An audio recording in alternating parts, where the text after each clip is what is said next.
la majorité des Français déportés en camp de concentration nazi, l'itinéraire était identique. Les prisons, contrôlées par la Gestapo, les détenus étaient acheminés sur Compiègne pour être regroupés au camp de Royal-Lieu. Nous sommes partis pour Compiègne, où je suis resté jusqu'au 20 janvier 1944. C'est ensuite de la gare de Compiègne que partaient les convois vers l'Allemagne, avec une centaine d'hommes par wagon à bestiaux, voyageant dans des conditions totalement inhumaines. Et comment s'est déroulé votre voyage de Compiègne à Buchenwald? C'est là que détenu a réussi à camoufler son couteau, parce qu'on avait reçu une fouille sévère avant le départ. Et il a enlevé 2 planches du wagon, il a réussi à s'évader avec deux détenus. Et le wagon étant défoncé, à la gare suivante, ils ont vidé les 80 par wagon et ils les ont mis dans 2 wagons où ils étaient 120. Et j'ai vu 2 détenus qui arrivaient à Buchenwald, qui étaient dans un de ces 2 wagons. Je leur parlais en leur demandant comment ils avaient fait le voyage. Ils ont été incapables de me répondre tellement ils avaient souffert dans cette atmosphère confinée là. C'était insupportable. Ils étaient déshydratés complètement et à bout de force. D'ailleurs, il y en a plusieurs qui sont morts étouffés dans ces wagons. Pour Flossenbürg et ses commandos, le plus grand nombre a fait étape quelques semaines, le plus souvent en quarantaine, à Buchenwald, avant d'être dirigés sur Flossenbürg.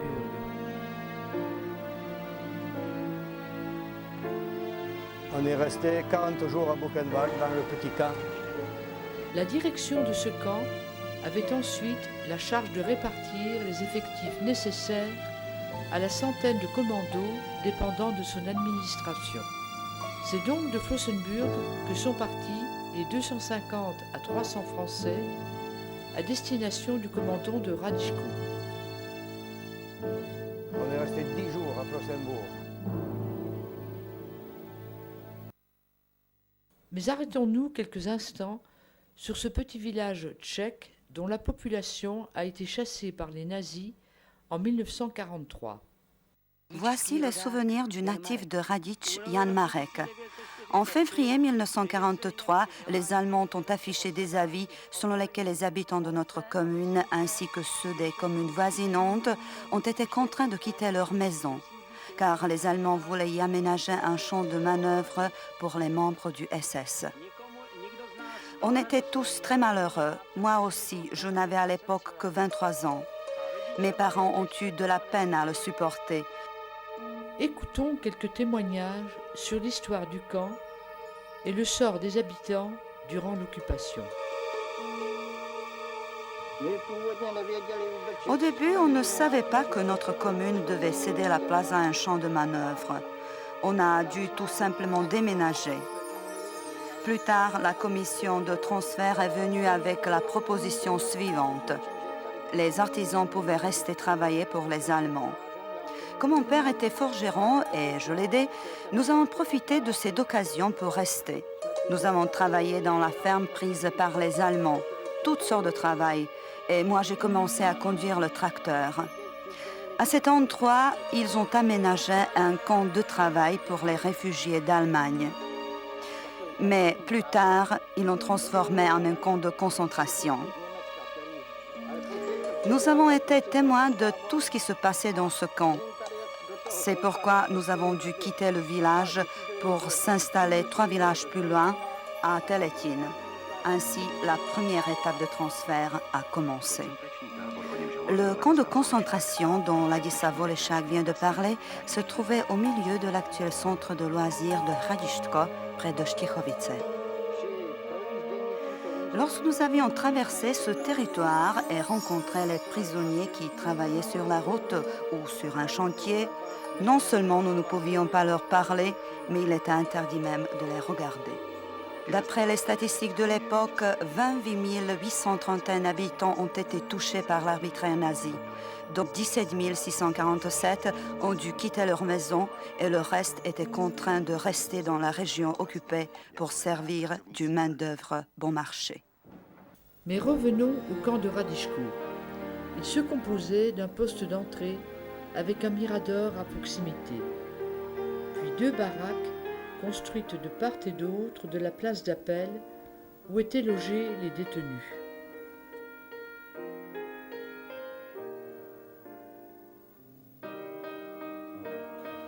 Dans une 3e baraque de même dimension étaient installés cuisine et magasin.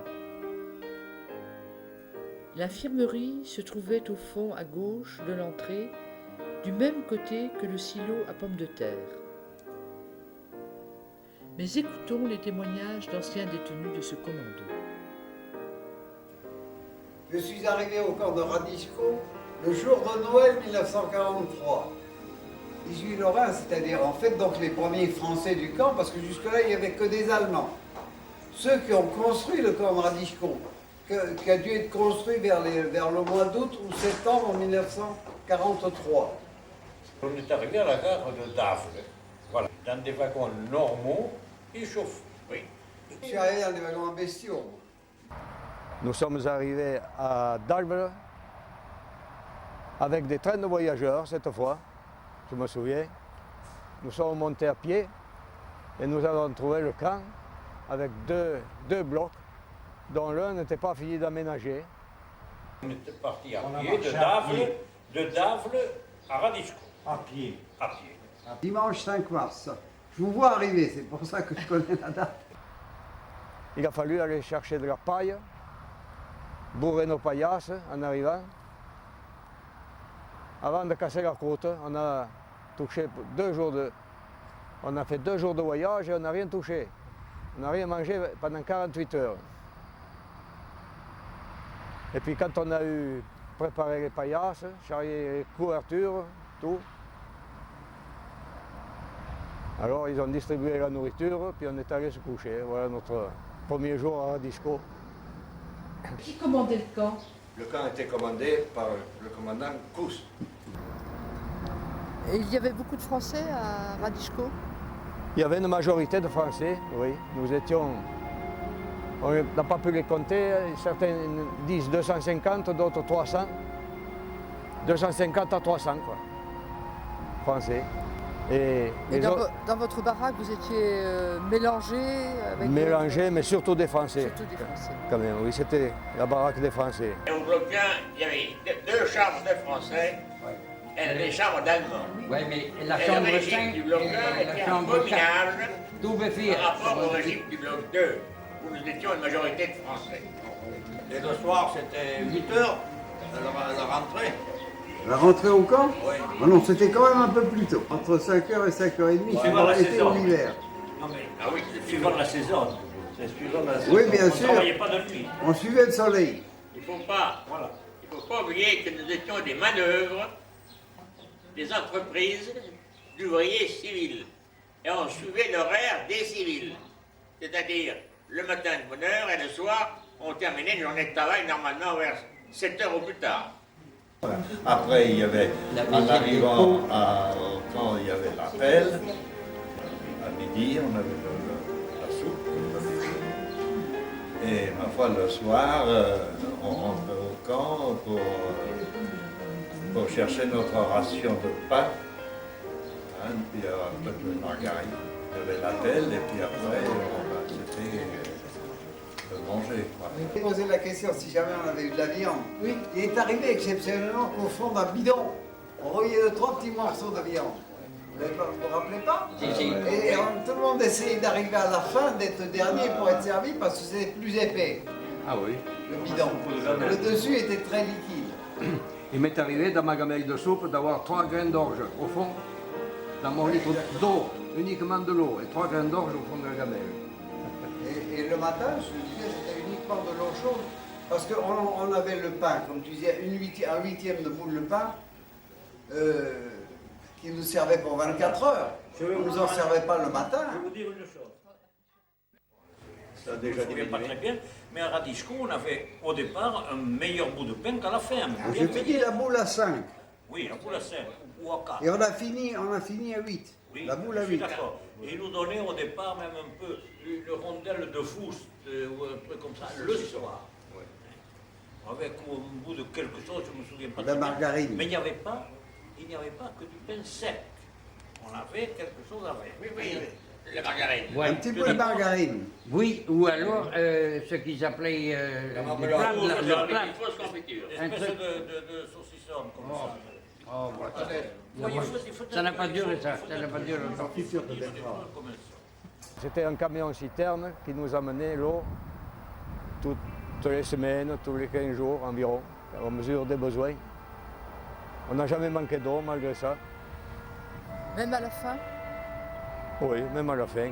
Si je ne me trompe pas, le matin se passait comme ça, après le lavage, dans la baille d'une petite baille qui avait 30 litres d'eau, il y avait trois bailles, et que des Ukrainiens et des Russes lavaient, des colonels lavaient leurs pieds dans la gamelle. Tous les Français faisaient demi-tour. Ils n'étaient pas lavés. Moi le premier, je n'étais pas lavé. Et ensuite, on avait l'appel, en place d'appel quoi. On se mettait tous au garde à vous là et comptait. C'est pas lui, un SS comptait. Ou un capot. Le capot, le Laguerre Altester, le chef de camp, déporté lui-même, en rayé quoi. Et le Kunz marquait tous les. C'était conforme. Et là, les commandos se formaient alors sur la place, entre les deux baraques. C'est vrai ou c'est pas vrai? Voilà. Alors, il y avait plusieurs commandos, je ne pourrais pas vous dire combien. Il y en avait 20. À peu près une vingtaine, oui. Une vingtaine. Et chacun savait où se placer dans son commando de travail. Et c'était le départ ensuite, alors avec 2 SS, des fois 3, des fois 2, des fois 1 même, ça dépendait du nombre. Au moins un SS pour dire. Oui, voilà, c'est ça. Au moins un pour dire. Au moins un. Oh, moi Et il j'ai y en avait plutôt rarement 2 vu et 3 que. un seulement, ça arrivait. Plutôt deux. Plutôt 2. Il y avait des commandos à gros effectifs. Ouais. C'est celui de la route, c'est celui des cuisines, c'est des gros effectifs, et des tas de petits commandos différents selon les chantiers qu'on faisait. Et souvent, on a travaillé dans d'autres endroits encore avec lui, sur le Moldo. Tu sais où était le tunnel. On a chargé des briques, on a chargé du ciment là, et qu'on déchargeait Au total, en bas là, en bas de ton chantier à toi, ton commando André. Commando 5. C'est pas Chekovitz? Stechowitz, oui. Chekovitz? Stechowitz. Ah, moi j'appelais ça. On a cassé la glace Et pour faire alors, là, repartir. on a fait beaucoup de Hein? déchargements de... Casser la glace pour faire repartir les péniches. De briques là pleines, où il de est briques parti pleines, du vent. faites avec des scories. Des tunnels où passaient les Faites chemins avec de des fer scories, disons, de l'eau. qu'on élargissait Oui, pour mettre et on les les fabriquait, machines on à- fabriquait aussi. C'est là où il est parti. Est-ce que vous pouvez nous dire quel chantier vous avez fait, quel chantier de travail vous avez fait à Radishko? Oui. On vidait des péniches de charbon ou de sable sur la Moldo. On déballait des camions de ciment. On faisait une route, on traçait une route nouvelle qui montait moins que celle qui y était. J'ai travaillé surtout pour faire les baraquements pour les SS. C'est là que j'ai pu être en contact avec des Tchèques. Il leur était interdit de nous parler, mais parfois, en cachette, ils se faufilaient et ils nous donnaient leur casse-croûte du matin. C'était quelque chose d'extraordinaire. Tu te rappelles ce qu'il y avait comme casse-croûte?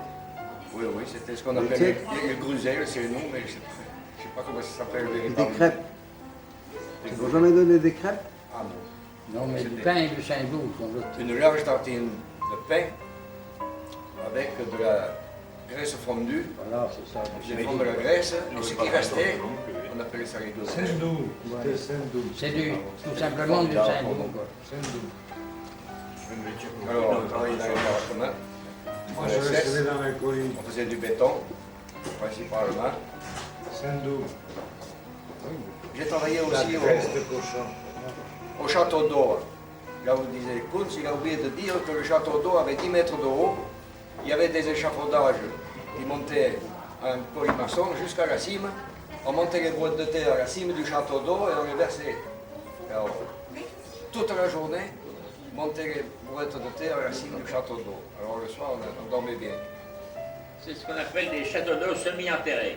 Donc l'eau reste fraîche. Des canalisations d'eau de 1,80 m de profond pour amener l'eau potable au camp. Et l'eau n'est jamais arrivée au camp parce qu'il y avait des pierres sur presque 1 km de long qui a retardé les travaux de canalisation et on n'a jamais eu l'eau au camp. Je suis allé après au commando avec Bolène et tout ça dans le bâtiment où il y avait les patates. Vous savez, le bâtiment qui est à l'heure actuelle une imprimerie, je crois. Oui. La dernière fois que je suis allé. C'est une imprimerie. Mais ça, C'est nous qui avons bâti ce bâtiment. Et Les cuisines des SS. je ne sais pas si c'était les cuisines, mais tout. C'était les cuisines des Waffen. Et il y avait des camions qui arrivaient avec les patates et on mettait les patates dans le silo. À Radishko, je suis rentré à l'infirmerie, j'avais une pneumonie. Je suis resté 2 mois à l'infirmerie. Et le jour, un mois après que j'ai eu ma pneumonie, je devais sortir le lendemain, on m'a fait prendre une douche. Et ils ont ouvert les fenêtres de chaque côté, ça fait un courant d'air. Le lendemain, j'avais plus de 41 de fièvre. Le Paul, l'infirmier, il a payé chaque. Et j'avais une bronchopneumonie. Et pour me guérir, il m'a enroulé dans une couverture d'eau glacée. Et quand je suis rentré, j'ai demandé à mon docteur de médecine, il m'a dit que dans le temps, on guérissait le mal par mal, c'était un remède. Infirmerie. Je travaillais pendant combien 4 semaines, 6 semaines, je travaillais avec Paul pour nettoyer dans les rivières, etc. Avec lui surtout, à beaucoup de chantiers, en dehors de Prague même. On traversait la ville de Prague et on allait travailler, je ne pourrais pas dire le nom du but. Tchelakovice. Oui, c'est ce nom-là.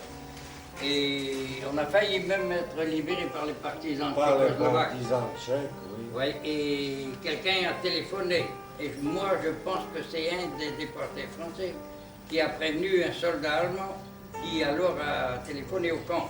Il est venu plusieurs camions avec des SS en armes. Exact. Et tous les deux, on est rentrés. Il faisait très très froid. On s'est allongés tous les deux sur les chaînes qu'il y avait dans le camion. Tout neuf Peugeot. C'est exact ou c'est pas? Oui, c'est exact. Voilà. Oui. Et tous les deux, on s'est allongés sur les chaînes. On était glacés, mais on a fermé l'œil quand même. On est rentré au camp. Ouais, autrement, alors, j'ai travaillé au commando 5 et Kunz a été plusieurs fois dans ce commando. Vous voyez que c'est flou tout ça. Faire des travaux. Ce commando a réalisé différents chantiers de pavage, ainsi que la remise en état de l'ancienne abbaye où est installée la mairie aujourd'hui. Je parlais tout à l'heure des tranchées. On a fait les adductions d'eau de Radishko, ainsi que les égouts. Tout est tranché qu'on faisait. Mais je ne sais pas si vous vous rappelez le sol de Radishko. C'était de la pierraille, hein. Il a fallu les marteaux-piqueurs pour creuser. Parce que quand on a essayé de creuser, c'était que de la pierre feuilletée. Une pierre feuilletée. Et il fallait le marteau-piqueur pour défoncer, pour faire des tranchées. Hein. Mais vous n'aviez pas de marteau-piqueur. Après, ils ont été obligés d'en amener. Moi, j'allais tous les jours à la carrière. Toute la journée, on était à la carrière. On était gardé par 2 SS qui étaient en haut, qui baladaient en haut, et le capot qui était mon chef de chambre, qui s'appelle Gorille. Enfin, il s'appelle pas Gorille. C'était un surnom. Anton Rex. Anton Rex, son nom. Ah, je sais pas quel nom il Si, avait. oui, mais moi je l'appelle. Une route épaisse qui était aussi large que... Et le chef gardien, c'était un Autrichien. Nous n'avions aucun contact avec les civils. Et les civils venaient le lendemain matin chercher les bières sans évidemment nous approcher. Quand les Tchèques venaient chercher les moellons qu'on avait préparés, sur le tas de pierres, ils laissaient un petit bout de pain.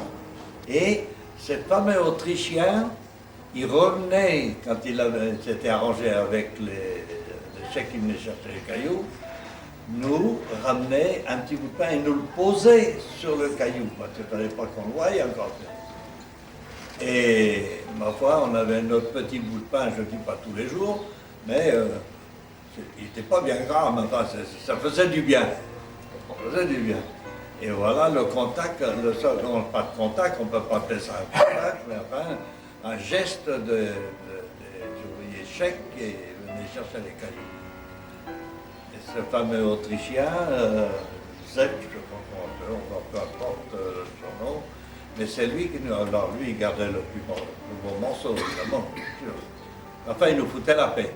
Avec des camions, et on mettait des planches, je ne sais pas ce qu'on cherchait, et on remontait sur les planches en haut. Il y avait le SS dessus, avec nous, avec sa capote et ses bottes d'hiver et tout équipé. Et nous, on n'avait que dalle. Il y avait des types qui crevaient sur le camion.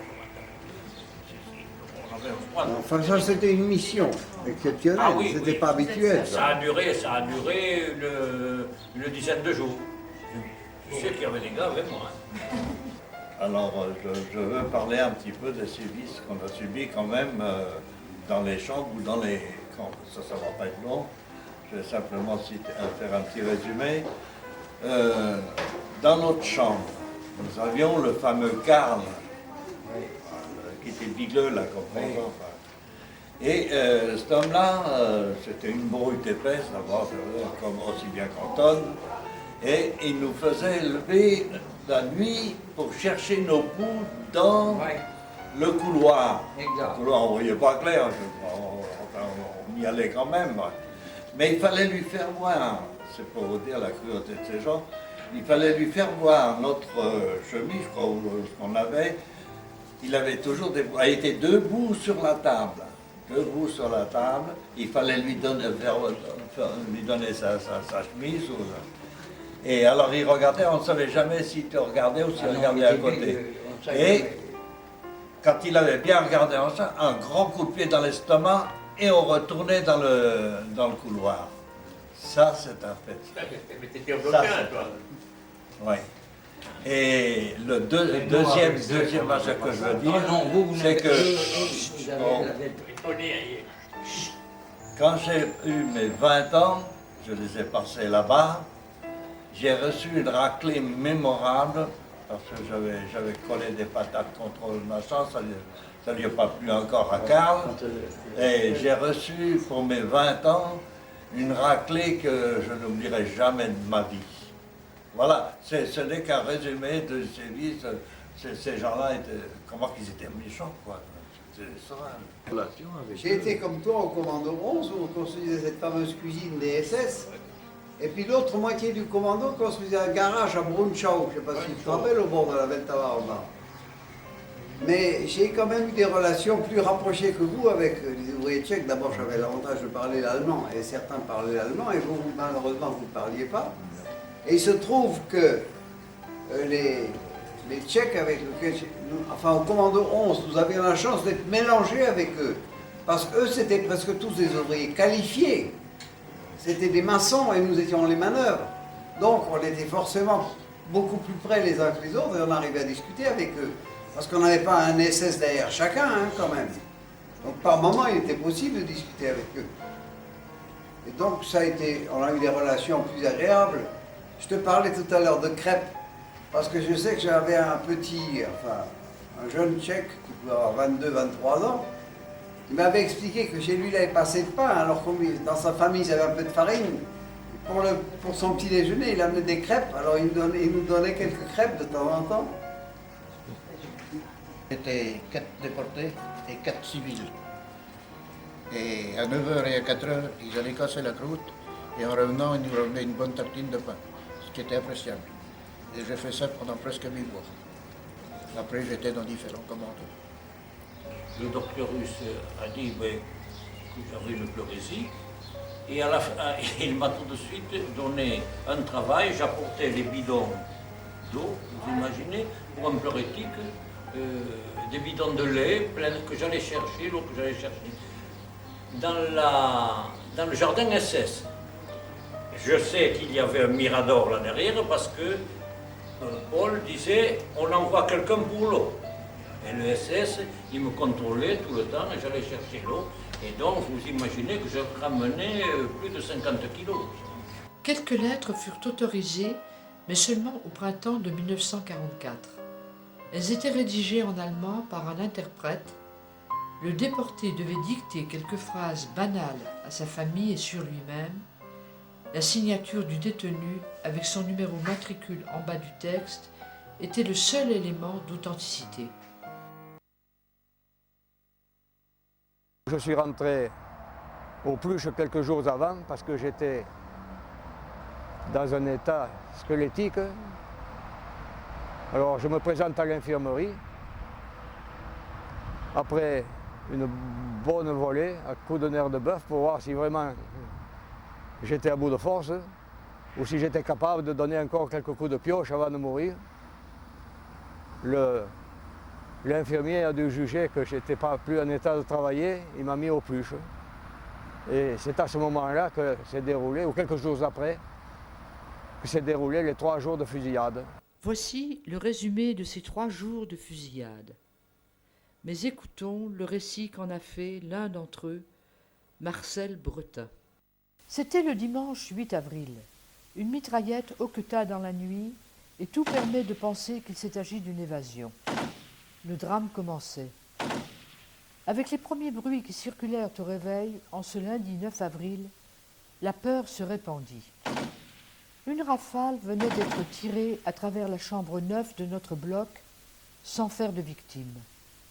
Le fait était insolite, mais s'expliqua très bien lorsque nous eûmes constaté que dans les miradors, nos vieilles sentinelles avaient été remplacées par de jeunes SS, pistolets mitrailleurs au poing, grenades à la ceinture. Plus impressionnante encore était l'armement de la compagnie qui vint prendre en charge les commandos partant au travail. 2 mitrailleuses légères, une quinzaine de pistolets mitrailleurs, et pour les autres, baïonnettes au fusil, et pour tous, grenades à la ceinture. Leur arrivée répandit dans le camp une panique blême que tout un cérémonial d'intimidation porta à son comble. Il eût été simple de tirer puisque la tuerie était prévue. La psychologie SS était plus perverse. Après les formalités habituelles de l'appel, le lieutenant SS, qui commandait la compagnie, prit la direction des opérations. Les 2 mitrailleuses furent braquées sur nos groupes et l'ordre nous fut donné de nous retourner face au bloc. Les jeux semblaient faits. Mais la rafale ne vint pas. Puis l'officier, prolongeant ce suspense tragique, décida d'éloigner d'une dizaine de mètres les 5 de la première rangée des 4 groupes. On les fit à nouveau se tourner face au bloc, et derrière chaque homme, un SS se place, le canon de sa mitraillette en appui sur le dos de sa victime. Et la sinistre comédie continue. S'engage ensuite une fouille en règle, chacun devant se déshabiller devant son gardien. Tout le camp y fut soumis. Puis les hommes eurent à se préparer au départ pour le chantier du fossé anti-char par groupe de 20 rangées de 5, entourés de jeunes SS excités. La colonne démarre, empruntant la route forestière qui traverse le bois. En allemand, les insultes fusent de toutes parts, mêlées au commandement « au pas, alignement, serré, couvrez, cochon de français, chien », accompagnés de coups de crosse, de coups de pied et même de baïonnettes. Nous parcourons 1 à 2 kilomètres dans cette atmosphère de folie, sur la route de Tresbine. Et, Abordant la côte qui traverse le petit hameau de Zavist, la première balle claque. Himmelegen, couchez-vous! Un nouveau coup de feu, un râle, claque, plus rien. Une balle siffle à mes oreilles, une autre, un hurlement, le crachat d'un revolver, silence, puis un siècle de silence. Aufstehen auf! Hurlé de toutes parts, nous redresse d'un seul mouvement. Mon cœur cogne à tout rompre. Je suis près d'un tremblement incoercible. 93 hommes sont alignés. 7 sont donc morts dans notre colonne. Les cadavres sont transportés dans une grange qui se trouve à proximité. On amène un autre mort de la première colonne. Y a-t-il des blessés de la première colonne? Un homme blême se détache. Un Polonais, tenant son ventre à 2 mains, le convoi s'ébranle. Mais à peine avons-nous parcouru 200 mètres qu'un coup de feu fait du Polonais blessé notre 9e victime. Après encore 5 kilomètres, le fossé anti-char apparaît. La première colonne bifurque en direction de la ferme pour aller chercher les outils alors que le reste de l'effectif descend dans le fossé. Les 2 mitrailleuses sont mises en position sur le bord du talus, avec toute la meute des SS répartie le long de chaque berge. Les outils sont distribués, l'angoisse nous tenaille. Le travail commence, les heures s'écoulent sans autre drame. Enfin, vient le moment de partir. Mais vont-ils encore tirer ce soir? L'ineffable Obersturmführer dissipe la peur pour aujourd'hui, plus de morts. Français, une chanson, ponctuée de quelques coups de baïonnette. Quelques voix s'élèvent pour massacrer la Madelon, Sambre-et-Meuse et les artilleurs de Metz que Georges Hérillard entonne à bout de ressources. Arrivés au camp, pour nous ce soir, havre de grâce, les esprits reprennent un peu d'aplomb. Au feu de l'amitié, le moral se raffermit, l'optimisme français faisant le reste, jusqu'à penser que le massacre est terminé. Mardi 10 avril, le sifflet de Paul, le Lager-Alcester, retentit dans le bloc. Signal tragique qui porte tout le poids de notre destin. Enfin, puisqu'il faut y aller. Dehors, coup de sifflet pour l'appel. Si d'habitude les hommes traînent pour rejoindre les rangs, aujourd'hui c'est une bousculade, une bagarre inouïe. Fort des enseignements d'hier, les victimes ayant été abattues en fin de colonne, chacun veut se trouver en tête. Quelques Français, sérieusement démolis au cours de l'opération, sont emmenés à l'infirmerie. Le commandant Kous s'approche. Formation des groupes, 20 rangées de 5, soit 100 hommes. Départ, cadence impeccable en tête de colonne.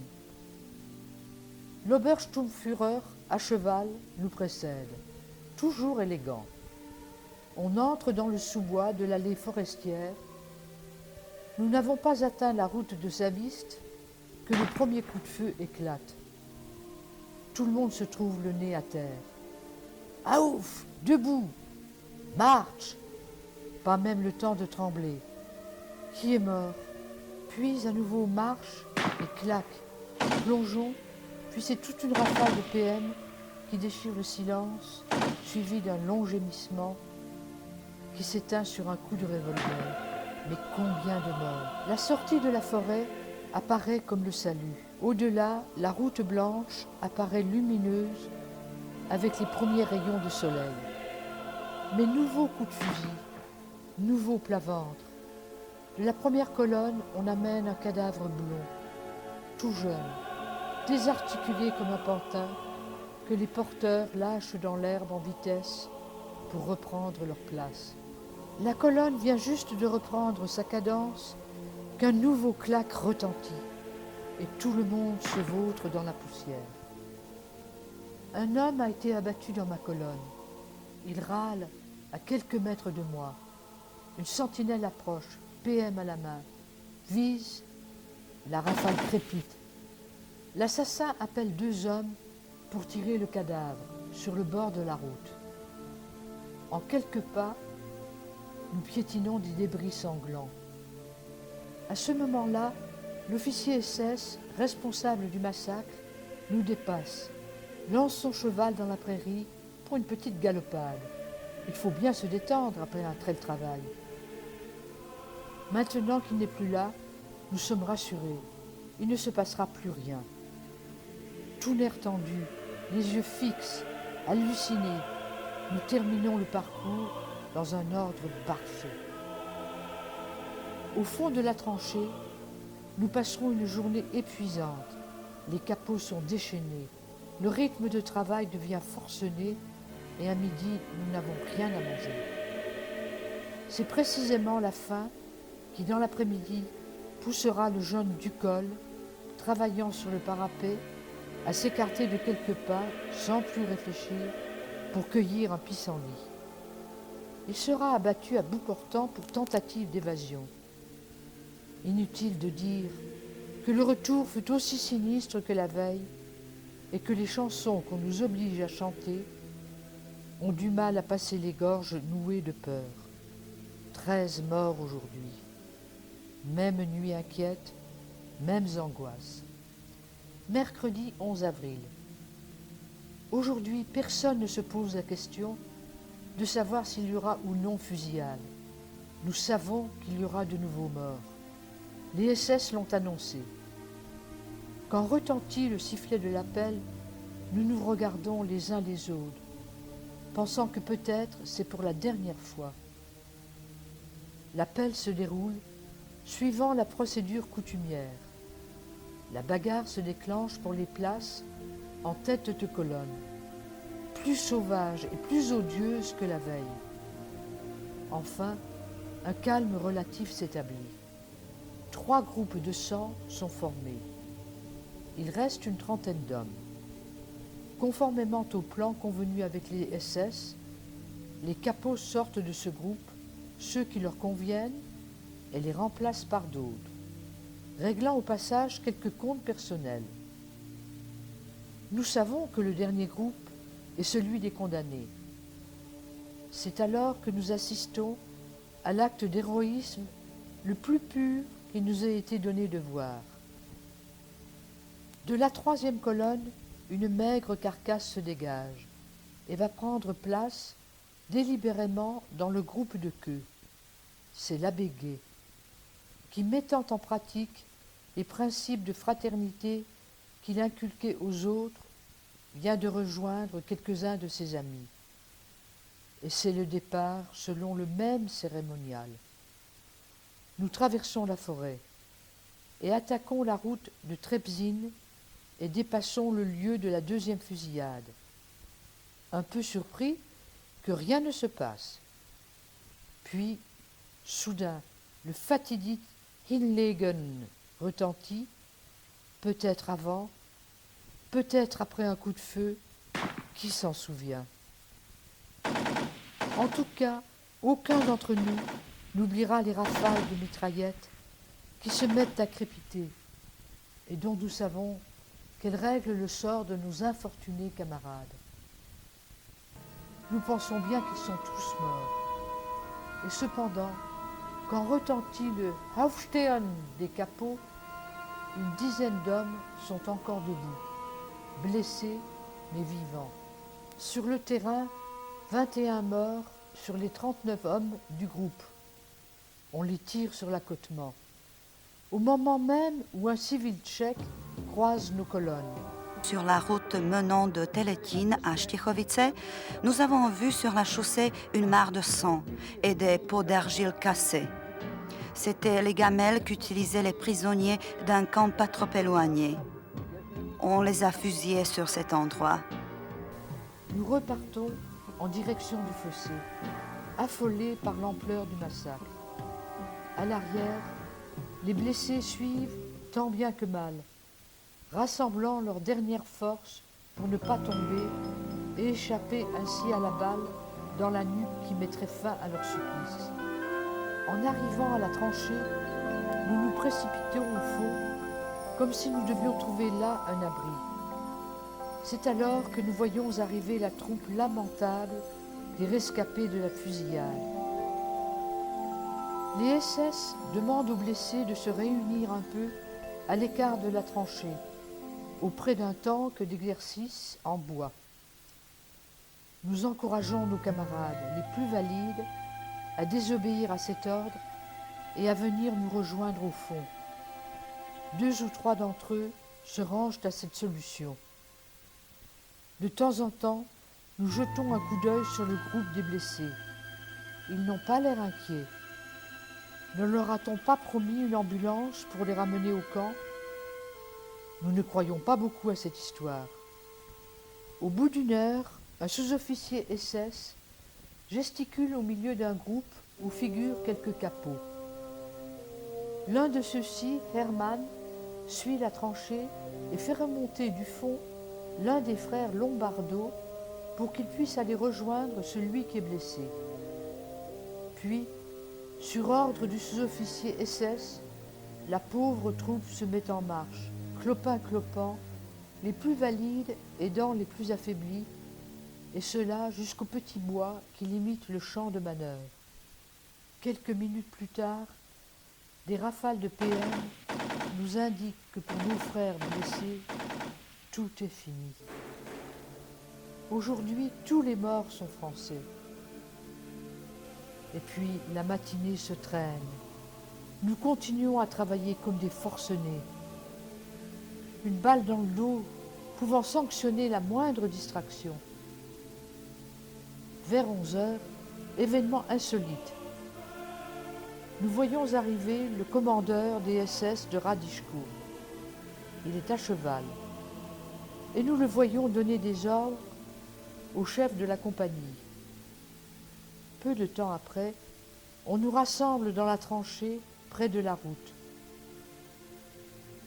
Comme les mitrailleuses sont toujours braquées, nous pensons que nous allons être anéantis au fond du fossé.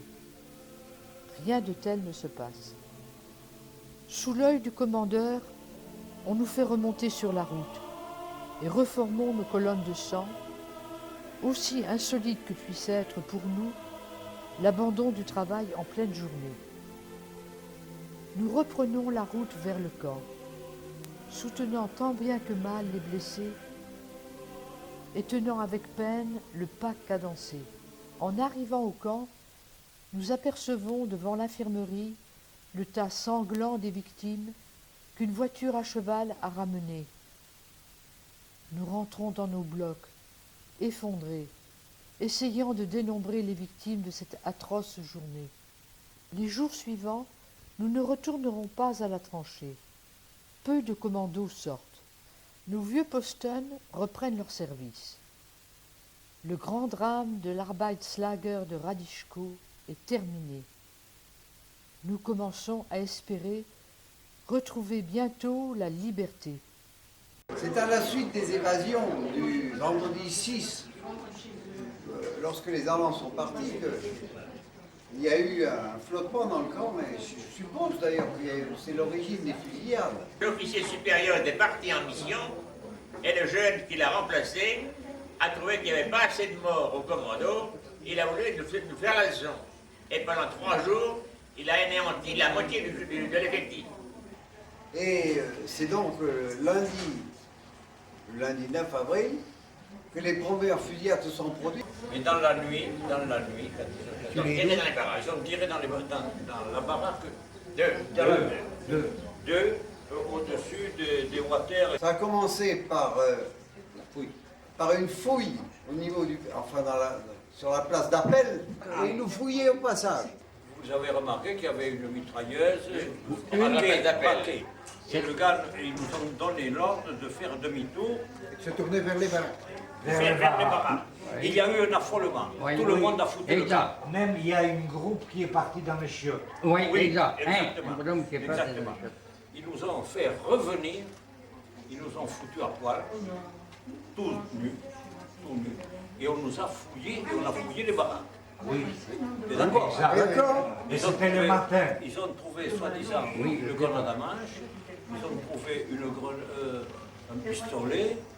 Moi, je puis te dire que j'avais des dessins sur la paillasse, des dessins alors, j'avais raconté un peu par un dessin ce qui s'est passé. Il n'y était plus. Il l'aurait eu facile, ils auraient dû dire qui c'est qui couche là.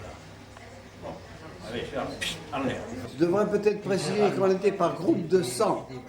Peut-être. Il y avait plusieurs groupes de 100. Et c'est dans le dernier Un groupe. groupe de 100 et un groupe de 50. Il y avait Marcel, mais c'est dans le dernier groupe, le premier jour, qu'on a tiré. Et ils ont commencé à tirer dans le fond de la colonne. Les deux premiers tués, ça a été 2 Espagnols. 2 Espagnols. Le 9 avril. Ils nous ont fait chanter. Donc, massacre le 9 avril, massacre le 10 avril et massacre le 11 avril.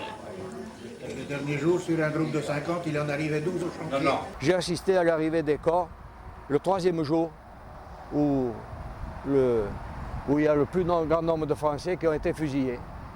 Alors j'ai bien reconnu quelques-uns des corps qu'on déshabillait et qu'on mettait dans la salle de l'infirmerie. Au début de l'après-midi, on a laissé à l'infirmerie un certain nombre d'invalides et des mourants. Les mourants ont été piqués, les invalides sont venus nous rejoindre à la gare de Mechanice en fin de soirée. Parmi eux, il y avait la chose, je me rappelle très bien. Et le soir, le train est arrivé, on est parti sur Prague. Dans la nuit du 26 au 27 avril, le 27 avril au matin, on était à Prague, dans une gare de banlieue. C'est plus de temps que tu dis là. Voilà le départ du camp le 26 avril. Le 8 mai, au début de l'après-midi, à Kaplice. Alors ceux qui étaient encore valides ont marché jusqu'à la gare. La gare de... La gare de Davle, oui, qui est située à 2 km environ du camp de Radishko. Les détenus de l'infirmerie ont été liquidés. Et moi qui étais au plus, j'ai été mené en camion jusqu'à la gare, en train de marchandises. Mais on n'était pas très nombreux par wagon, une trentaine environ. Au départ, il n'y avait que ceux de Radishko. Par la suite, nous avons pris d'autres camps. En particulier, j'ai vu mon ami Odon de Saillant qui a été pris dans la même affaire que moi. En cours de route, il a été pris, je ne sais plus quel jour ni à quel endroit. Et d'autres détenus aussi, très nombreux, qui étaient sur des wagons plats, pas couverts. Et il a neigé les 2 premiers jours de mai. Il faisait un froid épouvantable. Ils ont passé la nuit là, à la Belle Étoile avec la neige sur le dos. J'ai apprécié mon wagon qui était couvert et on était relativement au chaud. Avez-vous rencontré des déportés de Janovic?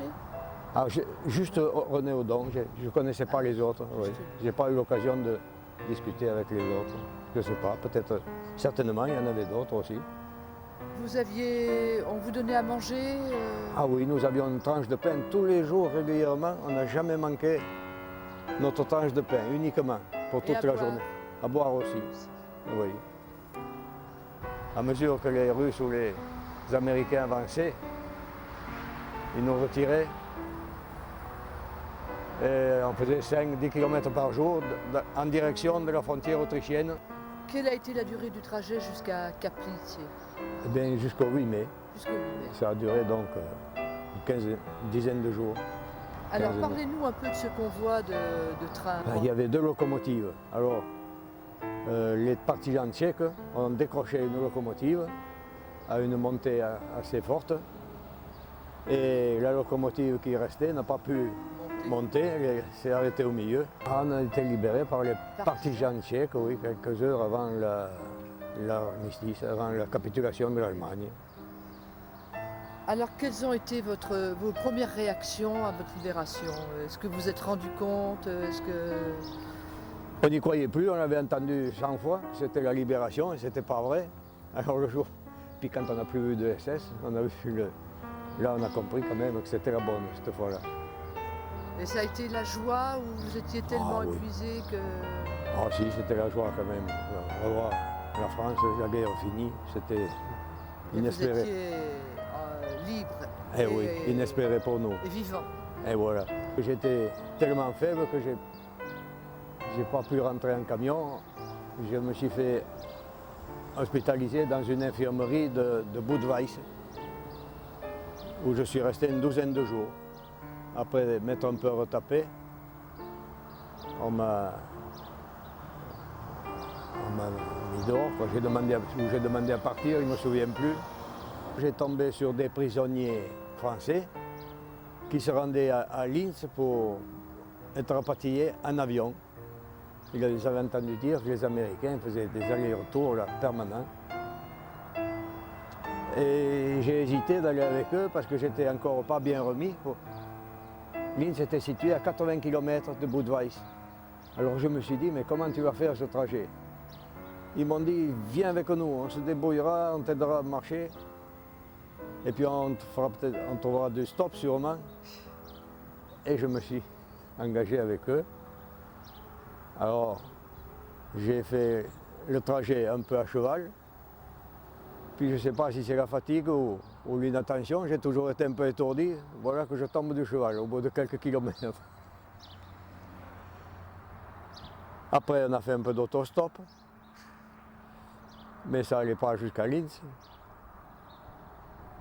On a marché un peu à pied, puis ils ont vu que je peinais pour marcher à pied, alors ils ont pris la carriole d'une femme allemande, un peu âgée. Ça m'a fait quelque chose, mais enfin, moi j'ai rien dit. J'ai monté dans la carriole de la bonne femme et ils ont tiré la carriole un certain temps. Après, nouvel autostop.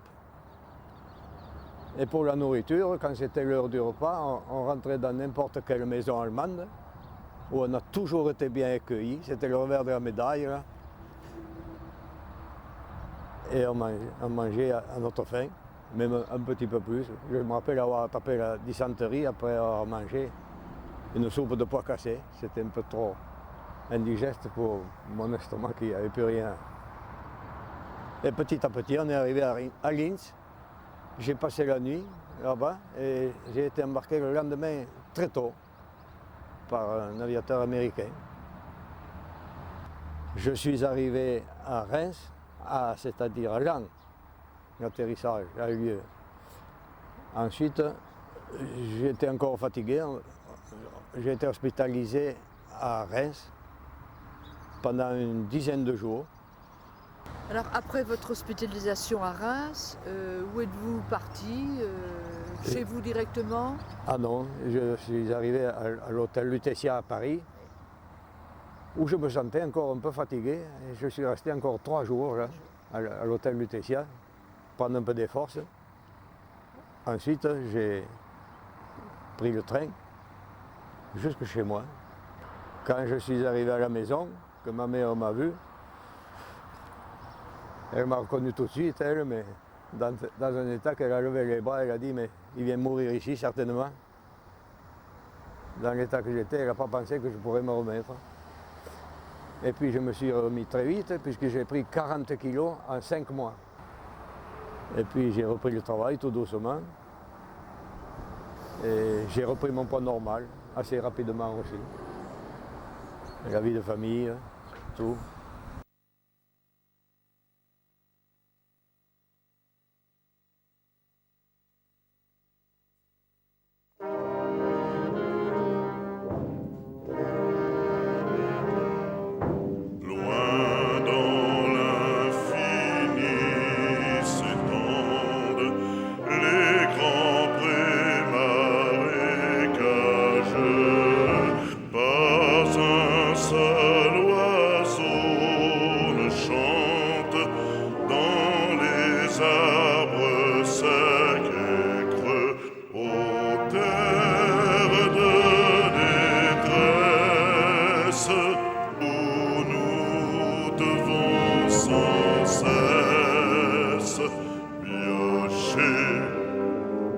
Piocher